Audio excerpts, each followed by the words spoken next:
Hey folks, how we doing? Just a couple of quick notes on the podcast this week. I just wanted to say that I had to split it. It's going to be 2 episodes. I wanted to do Choosing Your Army in 1 episode, but I got to the hour mark rattling off the armies and reading the blurbs about them from the 40K website.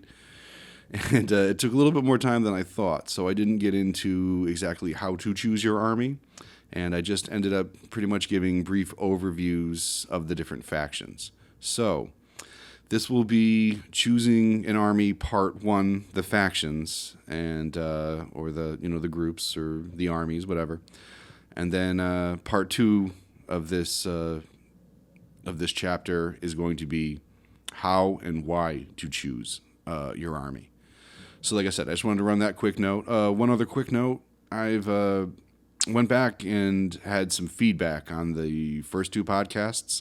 I apologize. I would have ran it through Audition, but it just made my voice way too tinny. It sounded like I was like I had a microphone in a toilet bowl, and it just wasn't good. So I just left the static in.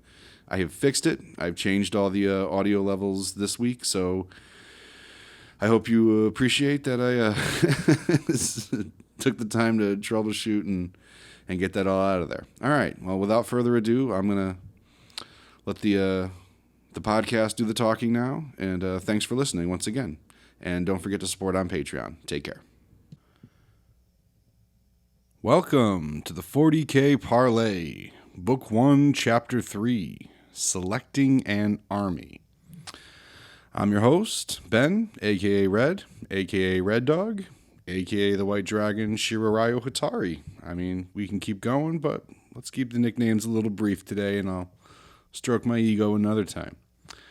So, today we're going to talk about the different factions, armies, whatever you'd like to, I think factions is kind of a misnomer if you use that word, because within the armies themselves, you'll see that there are different groups and factions. So, choosing an army. I think we should just dive right into it, right? Like let's do this. Let's start, I think we should start by going over the armies. And first and foremost, the list that I'm going to use right now is going to be from the Warhammer40k.com website directly. So I've got a couple things and some images that I've taken and little blurbs, and I'll read them off. This information is all available online. This is all straight from the 40K site, the brand new one, all revamped for 10th edition. And most of the information for this part of the podcast is going to come right from that. First things first, I'm just going to go over the armies, and I'm going to use the little blurbs that 40K themselves, or Games Workshop themselves have put up to describe the armies. I may give my opinions here and there, talk about the armies a little bit as I go through. I'm still new to this hobby. As we know, this is, this podcast is about starting this hobby, not, like a general enrichment of everything. I'm still, learning, everything as I go, and I'm still learning with you. I got into a game today. We played for about an hour and a half, and we had to, we decided to end in a draw just because today it got too hectic, and we had other things we had to do in the midst of playing. So, yeah, sorry, JT. I know we had to cut our game a little short today, but I still think I had a chance, although, he had already knocked out three of my units. So, let's just start, like I said, let's just start right off. Let's do this. Let's go right into what the armies are. I think that's a good place to start. And then from there, we'll talk about how to choose an army, once we have a little bit of a better understanding as to what the armies are. All right. If you boot right into the 40K website, I'll try and put up a QR code for you. It'll lead you to a page, and it will explain, like the different races and factions and such. And it starts right off on, oh boy, how do I say this? Games Workshop really likes pushing Space Marines.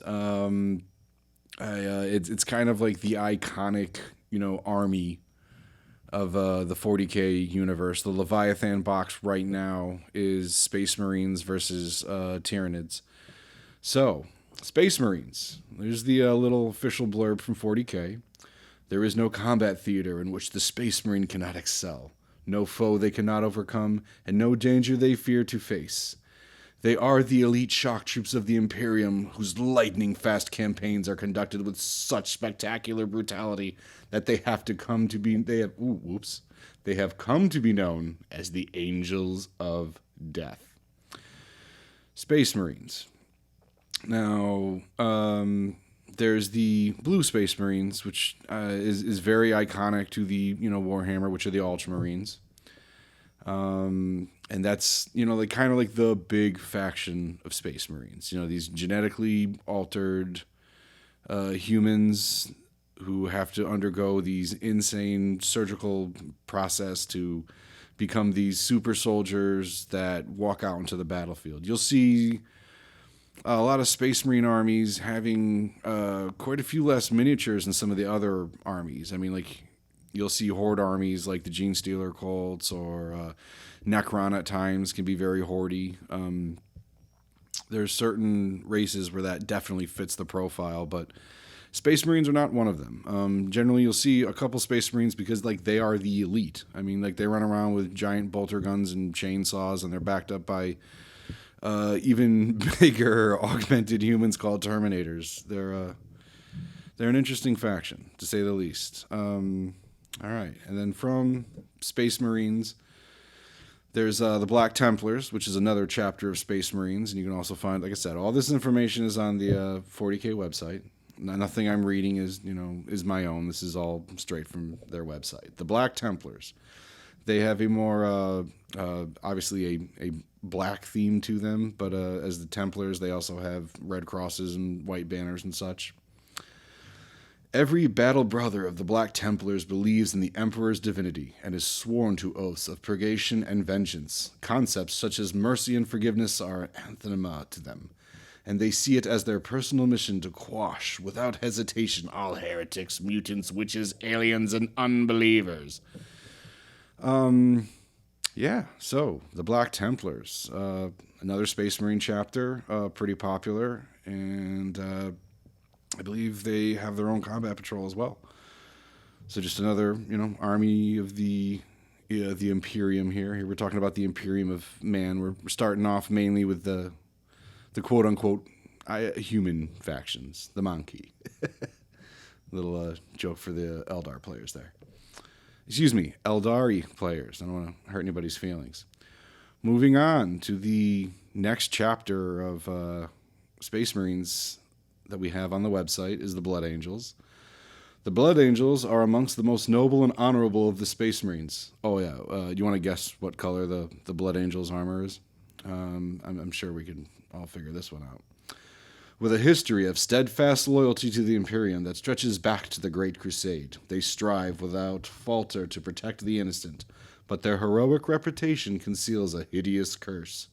Each battle brother fights day and night to resist this affliction and keeps it hidden from outsiders. Shh. They're space vampires. Don't tell anybody, all right? So, if you're into Space Marines and you're into the color red and you're into vampires, well, there's Blood Angels. All right, Dark Angels. Ooh, boy. The lean, mean, green killing machines of the Empire. Staunch defenders of the Imperium, the dour and brooding brotherhood of the Dark Angels is merciless in attack and stubborn in defense. They are also shrouded in mystery and myth, hoarding secrets so shameful that they are kept even from many in their own ranks. The Dark Angels. Yeah, The green, like I said, they're the green mean killing machines, and they're cursed. They have some white some white banners on their armor, and they fight. They fight everything. Like I said, the Space Marines are kind of like the poster boys for the Warhammer 40K. What else we have? Ooh, the Death Watch. These guys, all black. These are the emo goth children of the Empire here. The Death Watch is a specialist gathering of Space Marine veteran warriors drawn from every other chapter and unified in a single purpose. It is their task to hunt down the alien whenever it might appear, employing forbidden technology and unorthodox tactics to safeguard the Emperor's realm against the Xenos tide. I think that's a little pretentious, but, you know, they're the Death Watch, and I'm not going to say that they haven't earned their name in the lore. They certainly have some really cool color schemes, and people could do some really interesting stuff with the armors. I think Death Watch has some really nice models, particularly for it. And if you go on Forge World, there's some really nice add-ons for the Death Watch as well. Oh, ooh! Next is the Grey Knights. Wherever Damon, I was about to say once again, we want to guess what color their armor predominantly is. Whenever demons break through the veil of reality, wherever the powers of the warp manifest in the form of malefic entities or apparent possessions. I'm all tongue-tied tonight with this tiny, tiny font on their website. The Grey Knights strike, silver-clad psychic space marines from the moon of Titan. These selfless secret warriors risk all to hold back the threat of humanity's eternal damnation. So yeah, the Grey Knights are the Space Marine zealots. They're a pretty like once again, I mean, all these models are stunning in these collections, and despite Space Marines, you know, like I always joke that, you know, Space Marines are the easiest because you could just buy them, you know, in the color you could just spray paint them the color you want them and just pretty much do some edge highlighting and you know, add some technicals to it, and bam, you got a you know, a Space Marine chapter. I think it's a joke, and it's clearly a little unfair because, you know, because of things like Forge World where you can go and buy unique heads, and there are certain armies like the Grey Knights that have their individual models, and let's see, the Space Wolves. I think these are some of the most unique models of Space Marines. And they have a nice powder blue color tone. And I'll just read a little blurb about the Space Wolves right now. Ferocious warriors from the death world of Fenris, the Space Wolves are dauntless, tenacious, and possess an insatiable hunger for battle. With a temper like the wrath of a winter storm, they hunt all those who defy the Imperium with swift fury akin to a cracking firebolt. Space Wolves. Well, you have the Blood Angels, and they're like I said, synonymous with vampires. You know, it's vampiric in nature, their curse. And Space Wolves, well, they're lycanthropic in their curse. They actually have some really cool, unique models where they have Space Marines leading teams of giant wolves into battle, and like these dire wolf looking, you know, models, and there's even a few with the Space Marine captains riding them. I think those are really unique and really cool.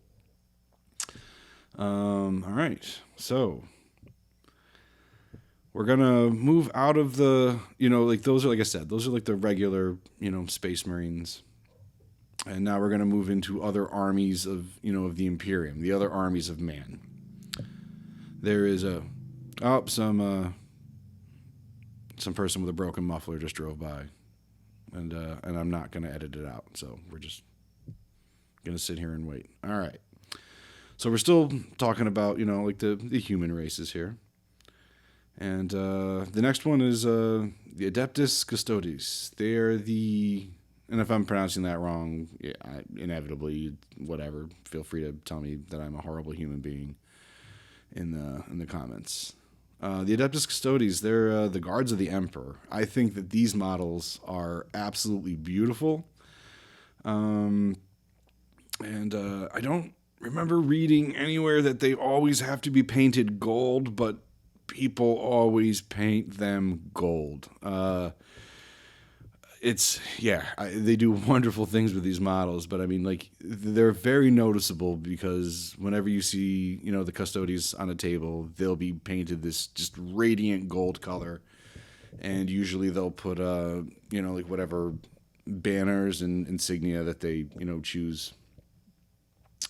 I'll read the little blurb. The Adeptus Custodes were the first of the greatest of the super soldiers engineered by the Emperor. Ooh, we're talking pre-Space Marine here.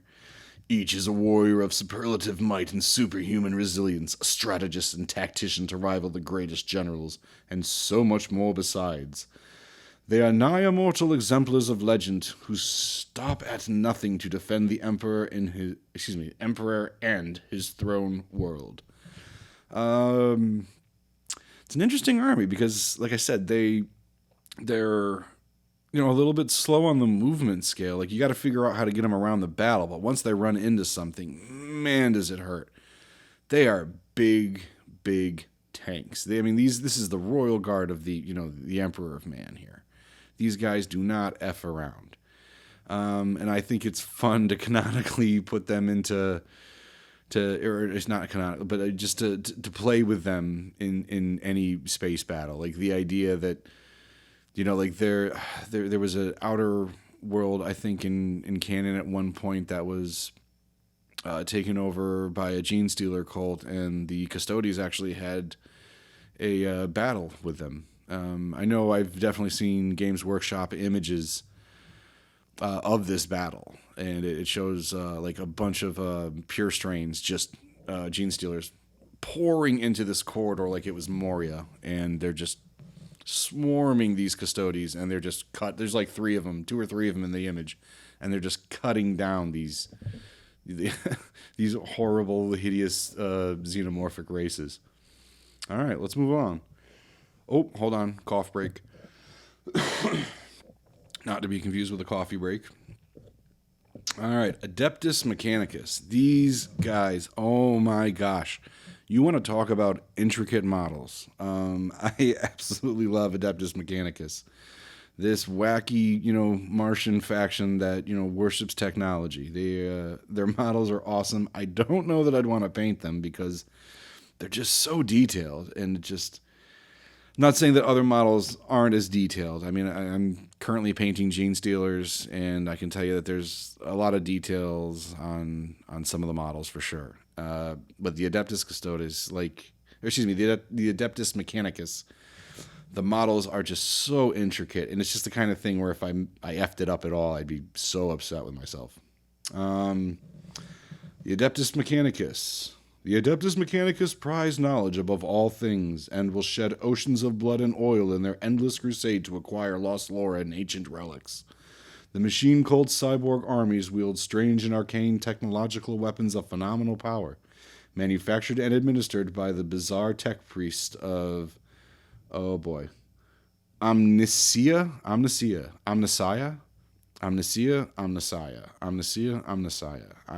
sure. And I'm not trying to insult an imaginary character here. I have no reference for the pronunciation. I don't play Adeptus currently. Like I said, heck, I at some point may buy some of the models just to paint them. JT just painted one recently for a game of Rogue Trader, which is a 40K spin-off tabletop RPG. And his character is a member of the Adeptus Mechanicus, and he's a rogue trader from that faction, and the model he painted is absolutely gorgeous. So kudos to him for taking the time and patience and the man hours or the person hours to actually paint that. So it came out pretty well. All right, the Astra Militarum. These are what you'd be fighting xenomorphs and aliens. The Astra Militarum. The Astra Militarum are a blunt instrument of violence wrought on a galactic scale. Massed infantry and rumbling tanks served both as living shield for the Emperor's realm and an unstoppable sledgehammer with which to crush its foes. These loyal armies have served the Imperium for 10,000 years, sacrificing countless lives before surrendering even a single world.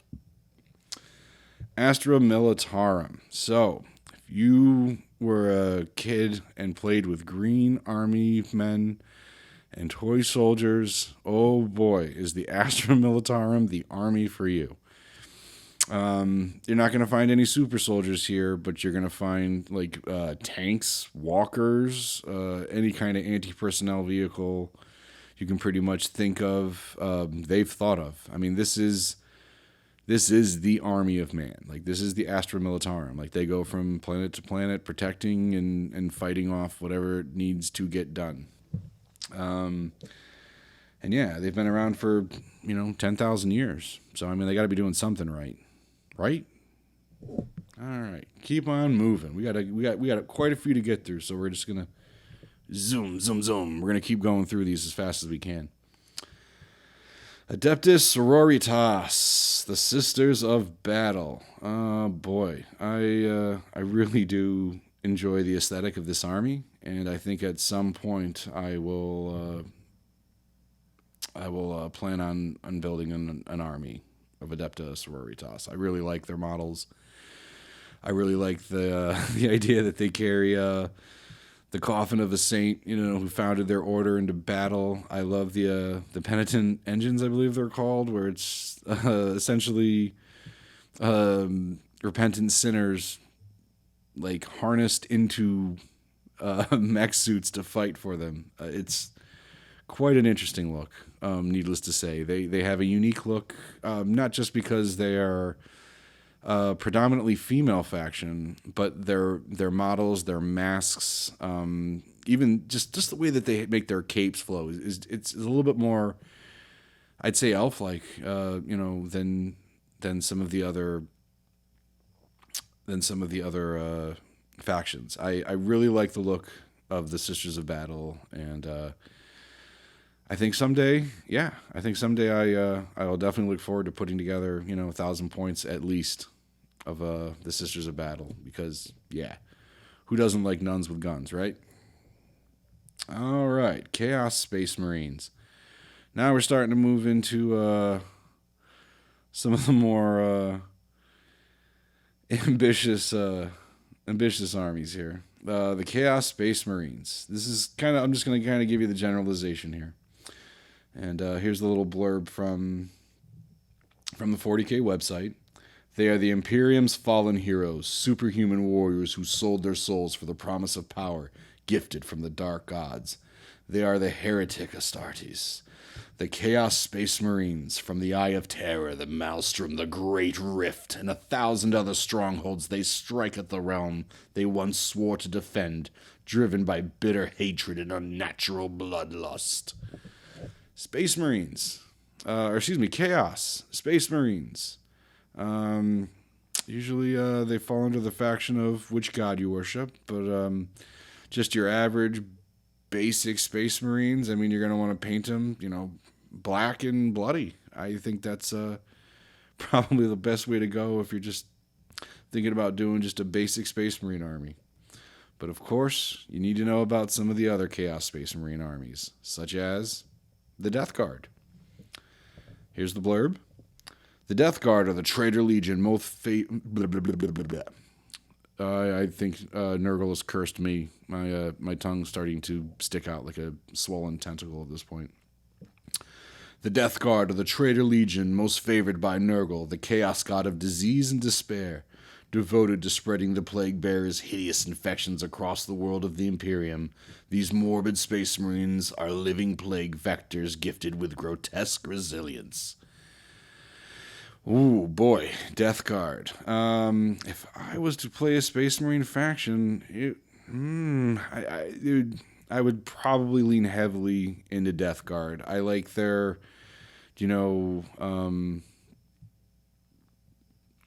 like if we're comparing, like the chaos gods to the horsemen, I mean, here we have, Nurgle, who's he's plague, he's pestilence, he's a divine being who thrives on poison. And there are troops in the Death Guard that when they die, they literally let off a poisonous gas and deal damage to other people on the battle, not to mention natural immunities to such things. Yeah, and they are painted this putrid, like olive leaning into lime green. It's you would almost call it like a snot color.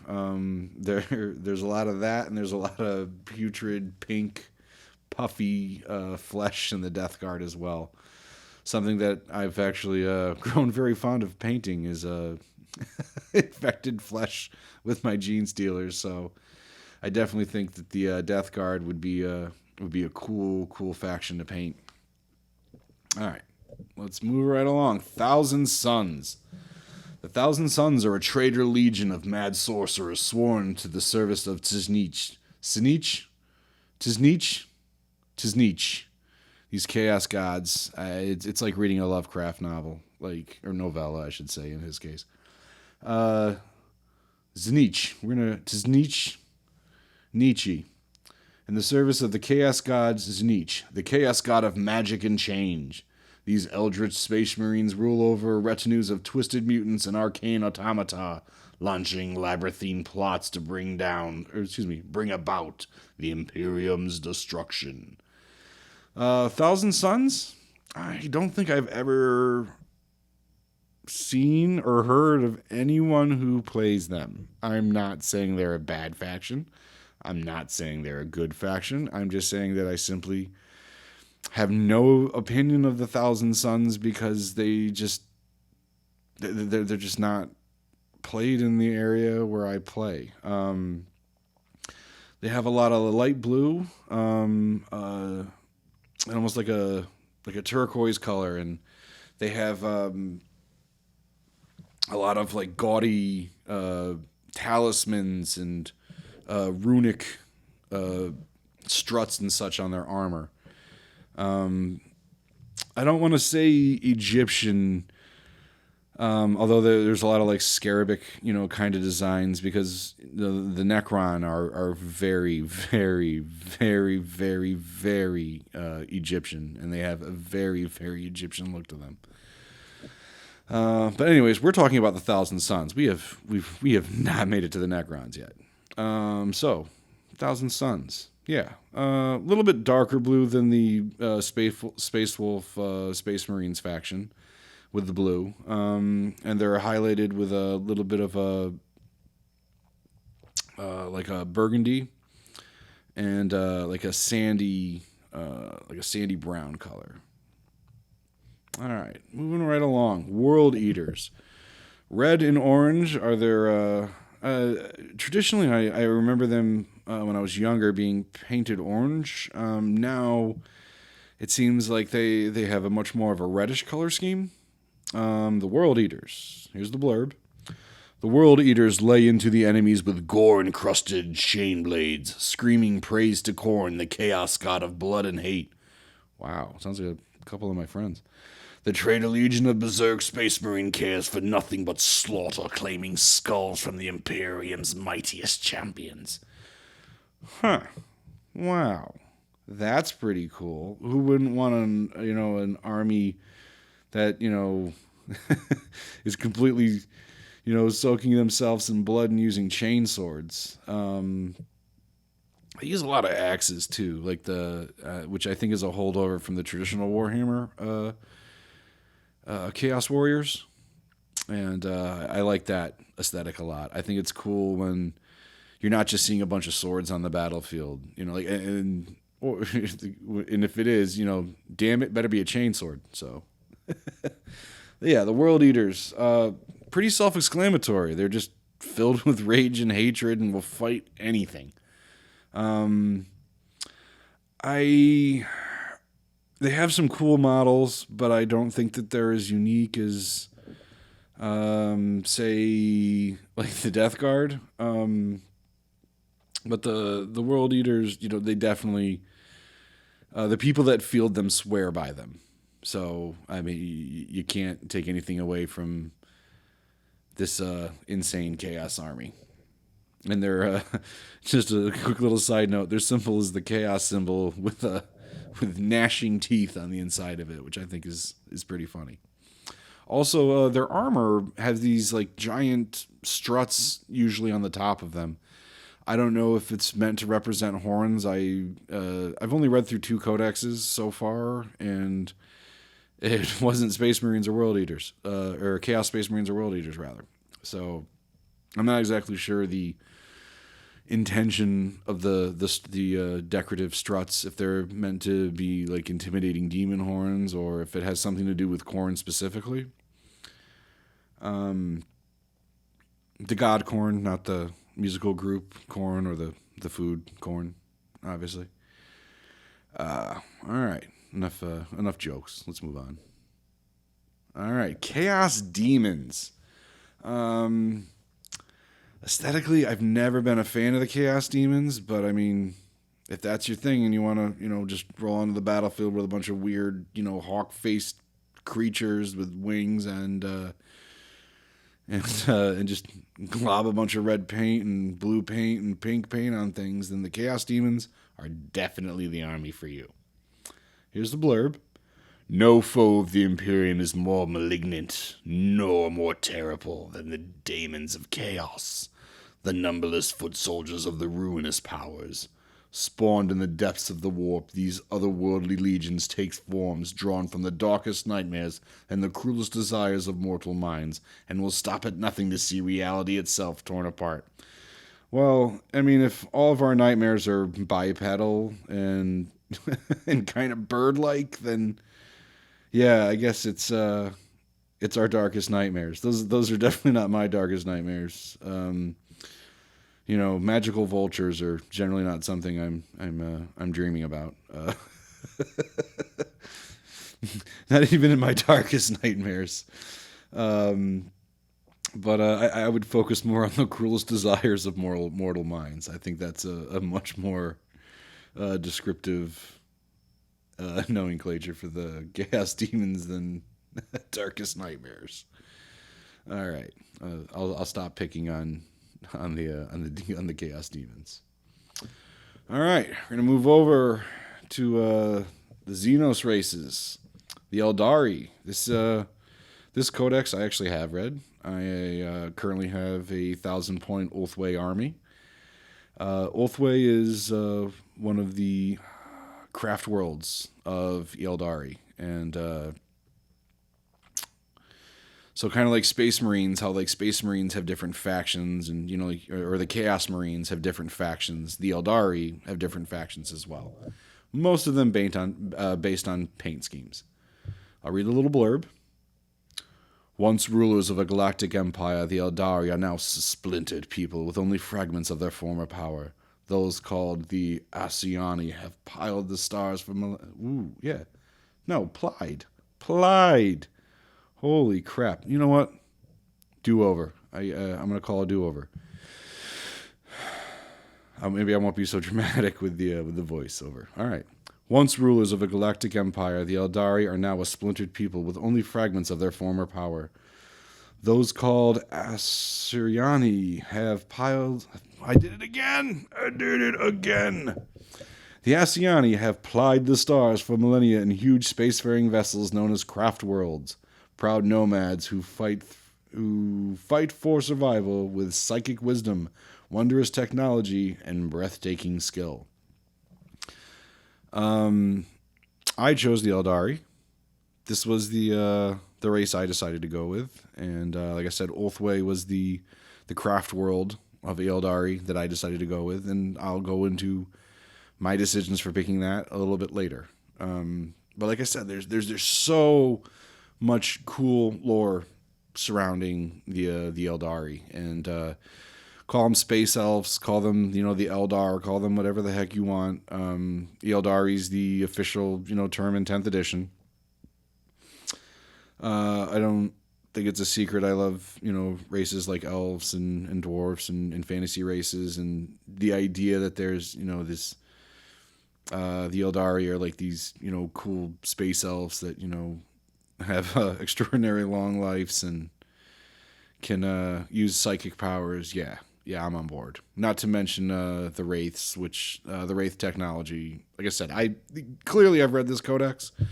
The wraith technology is awesome as well. But like I said, I'm not gonna, I don't want to talk about my reasons for picking Eldari.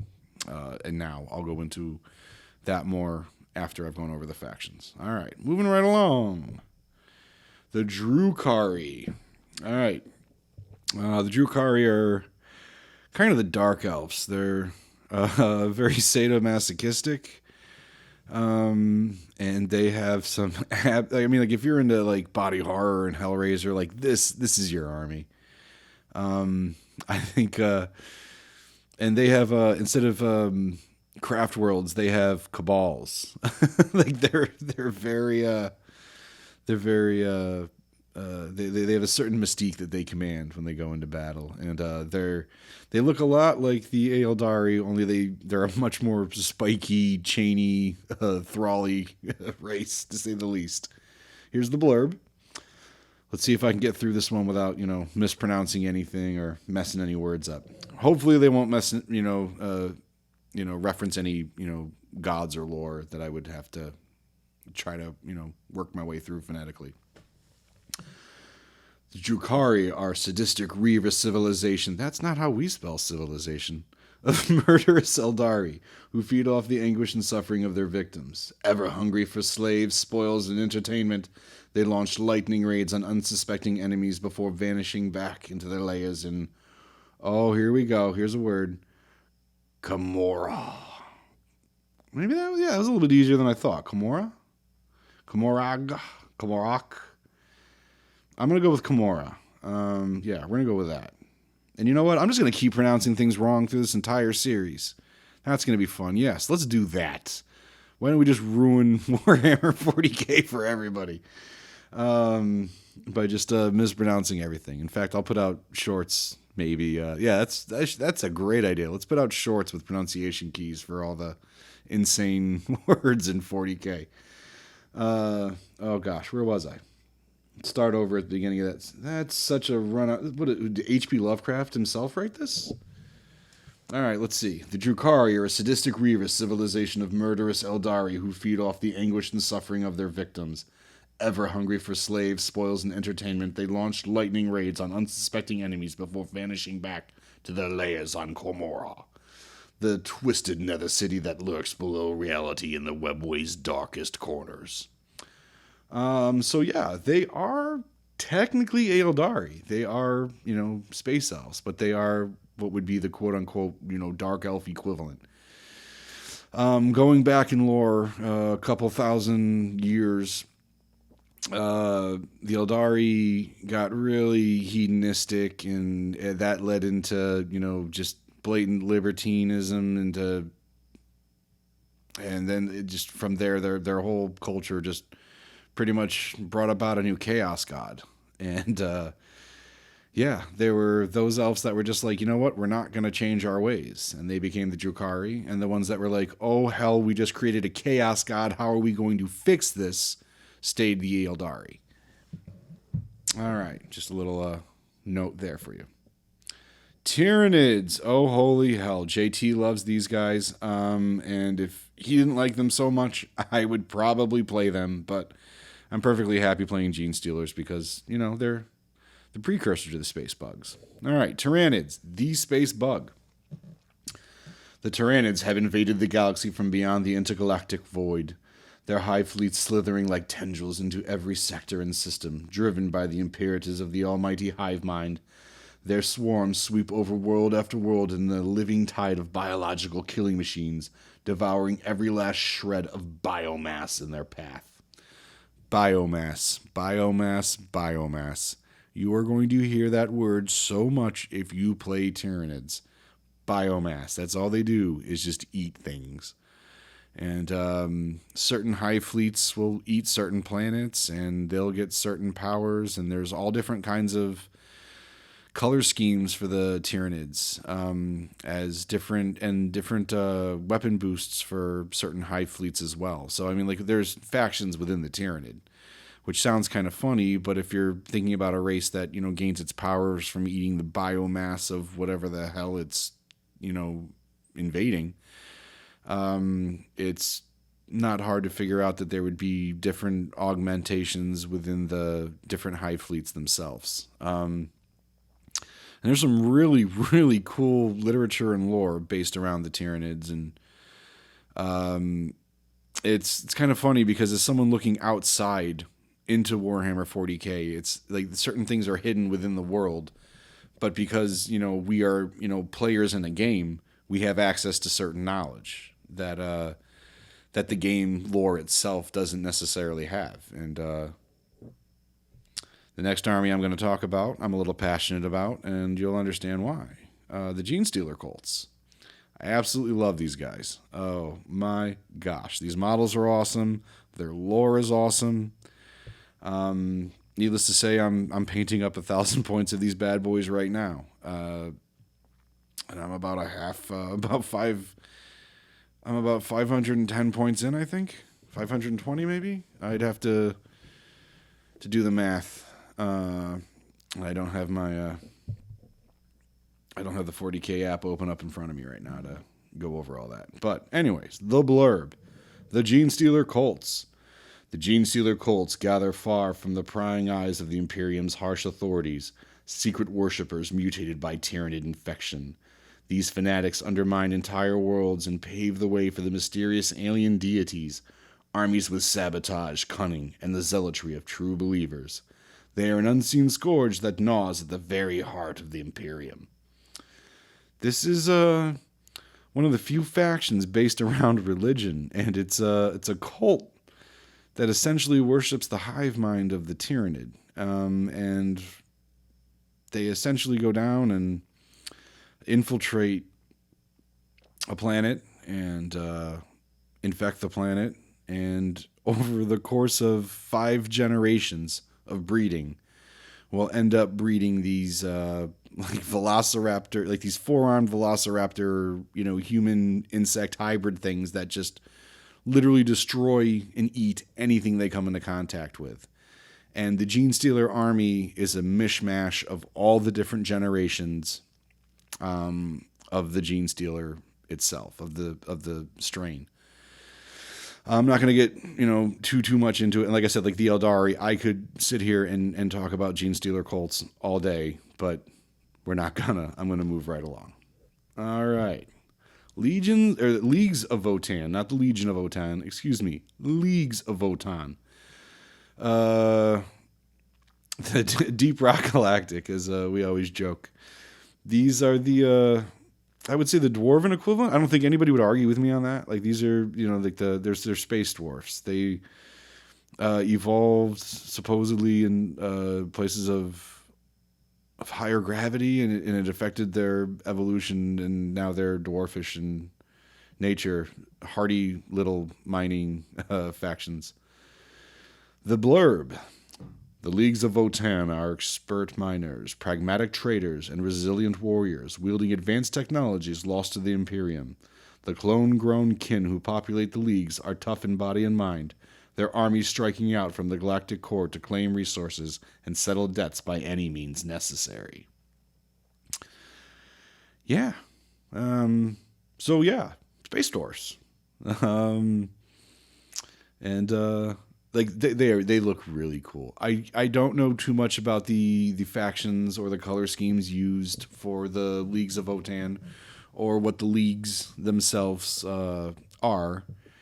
But yeah, like I think these models are really cool. I think they've got some really cool lore behind them. I don't see a lot of people playing them, but that's not to say that they don't look like a fun army to play, because they certainly look like a fun army to play. All right, we can go over that one kind of quickly. And I'm sorry, you know, Votann players. I apologize. There's not much I know to say. All right. Necrons. Oh, these are JT's babies. I spend, I think every game I've played so far has been me as Eldari Ulthwé versus Necrons. I can't pinpoint what dynasty JT's using. He painted them purple and gold, and they're absolutely beautiful. Very detailed models. These are the Necron. They are Egyptian zombie robots. These things are awesome. They can regenerate themselves. So like if you, it's like a reassembling skeleton in a Castlevania. Like you smash this thing and it rebuilds itself. It's like fighting the damn army of darkness in space. Like you knock the head off of one, the other one picks it up and puts it on, its neck, and they keep fighting. Like these things are vicious. And the fact that you fight so hard to take these things off the battlefield and they just keep regenerating and coming at you. I mean, it's awesome. It's this, really cool Egyptian themed, army of the dead. Zombie, mummy, skeleton, whatever, undead, mythology you want to go with. I'd say, like they're closer to liches in that aspect, honestly. I mean, because they certainly throw down when they're on the battlefield, let me tell you. I think that some of their leader models are just absolutely gorgeous. But I will say that as I do build with JT, often the two of us will sit across the table and build our models together and just, listen to other Warhammer podcasts and just chill. And JT was painting some Necron leaders recently, and like I said, the models were just gorgeous, but he had a lot of trouble gluing them together. And he did get one of the old, I think it's called Primecast. And I'm not going to, go into Primecast in this. I think it's called Primecast in this episode. Because, like I said, I really haven't done a lot of homework on that, or Forge World for that matter. But I'm pretty sure they're called Primecast models, and you'll know because they have like a very like whitish gray, and not like a darker gray, like the normal sprues have that your minis will be on. But and those are harder to assemble and glue, but those are not what I am talking about. There are some base Necron models that are extremely difficult to glue together. But if you put the time and effort into it, they are awesome. And like I said, I mean, this is the faction that, I play against the most because, the person that got me into it, this is, their first faction, and they're painting up Tyranids now, and I'm working on my Gene Stealers, and we figure we can just keep rotating our armies in and out and, seeing what works against what, and,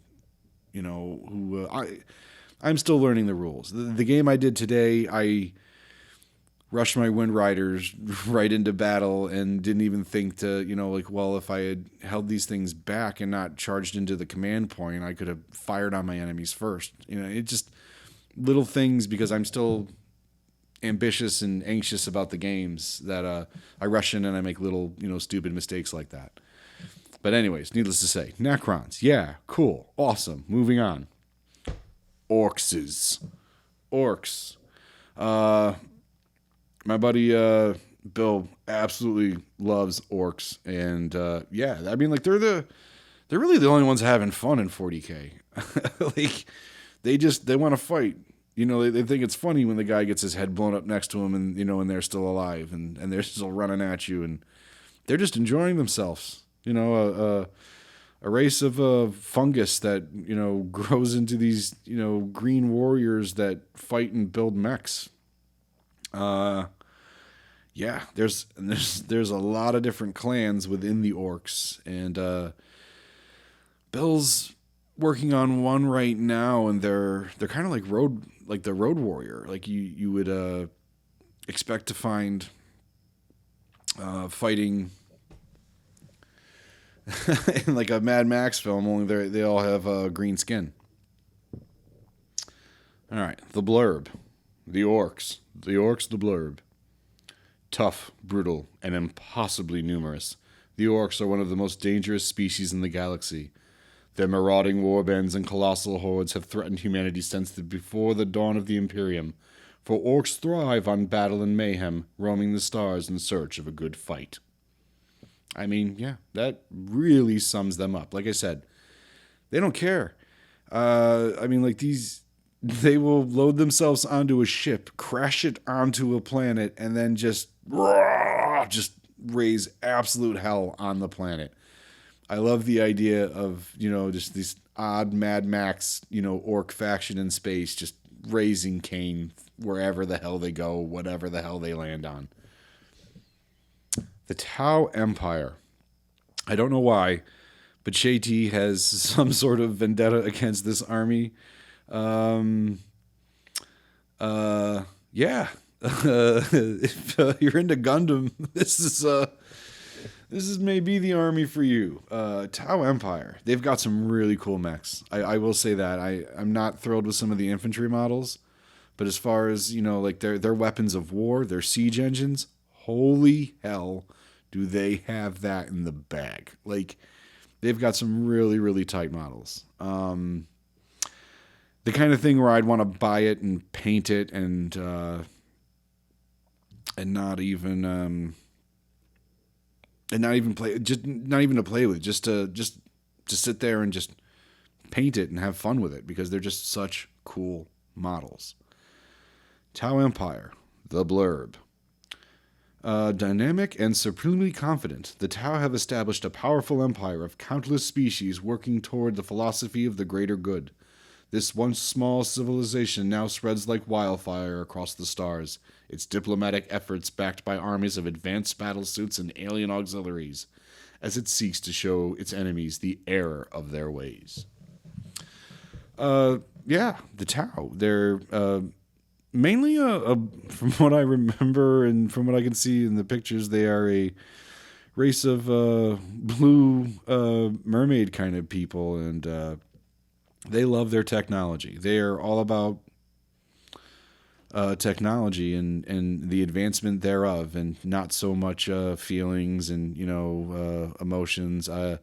Their HR department is absolutely atrocious. Their mental health plan, or their mental health is not covered in their insurance. Like, it's needless to say, they're there to get stuff done. They're not here to make friends. Either if you're not with them, then goodbye. They're pretty strict about stuff like that. All right, and I just want to make mention there are two playable factions that are not listed on the 40K website. And that's because I don't know if they consider it a sub-factions or if they consider them sub-factions, but they have their own rules. They have their own 9th edition codexes, and I definitely think that they're worth a mention. I also want to say that the next two armies I am going to mention are not entry-level armies for 40K. Okay? When you are choosing your army, I would strongly recommend that you do not choose either of these on your first outing into 40K. A, the models are expensive and you're going to bankrupt yourself. B, if you do a bad paint job, the models are so big, everyone's going to notice. And the two factions I'm speaking of, are the Imperial Knights and the Chaos Knights. And Knights are not guys that ride horses in 40K. Knights are family households from feudal planets that, essentially like pass on their knighthood generationally, like a fiefdom.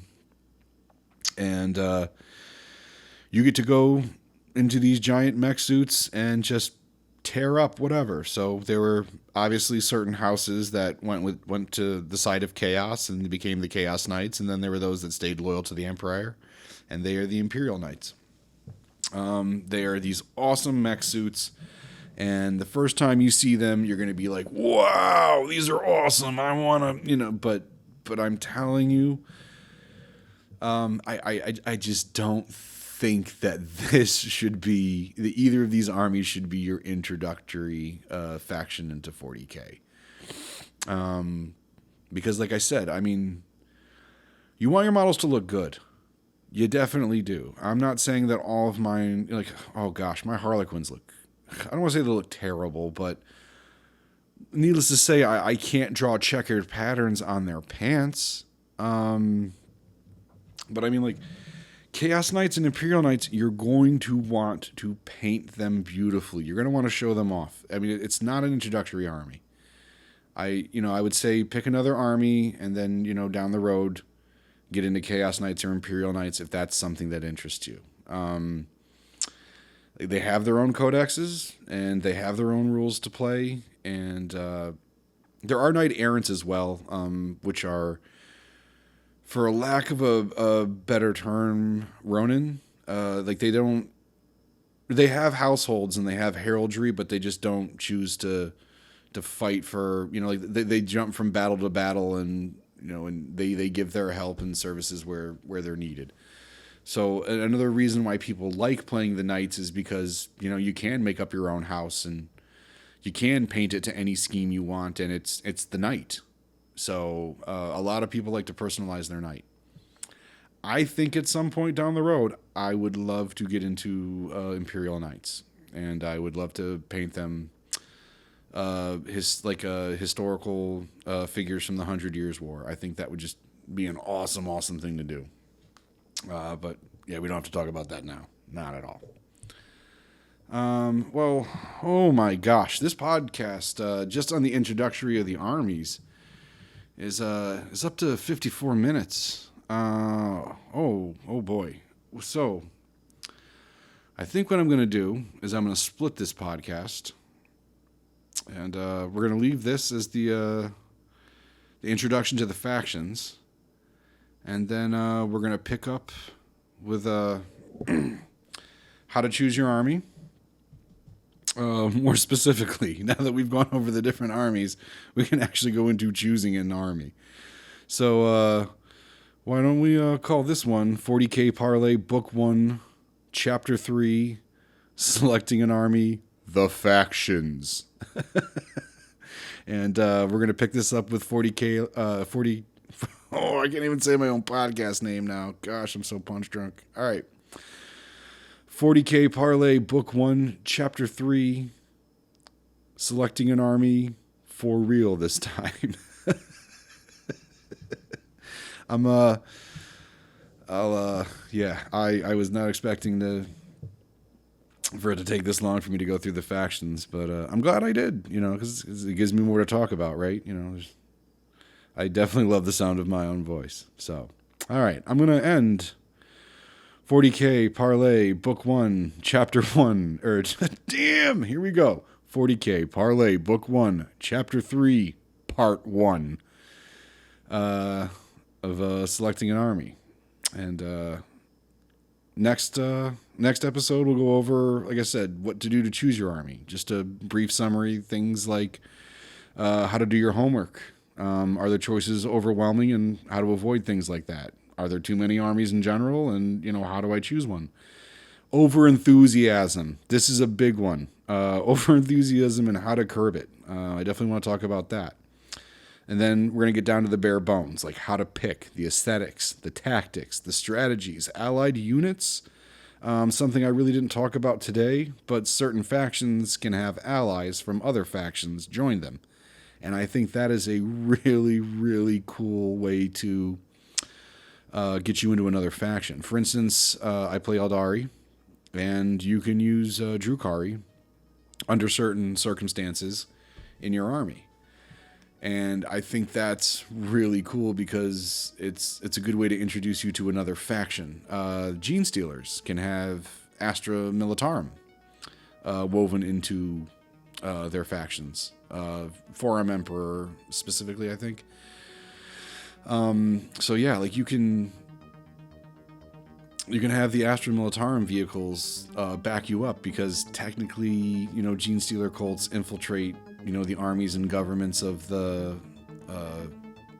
planets and moons and bases and such that they occupy. Yeah. So, let's see if I can get it right this time. We're going to do it one more time. I'm going to sign out. This is Ben, a.k.a. Red, a.k.a. Red Dog. And this is the 40K Parley, Book 1, Chapter 3, Part 1, The Factions, Selecting an Army. All right.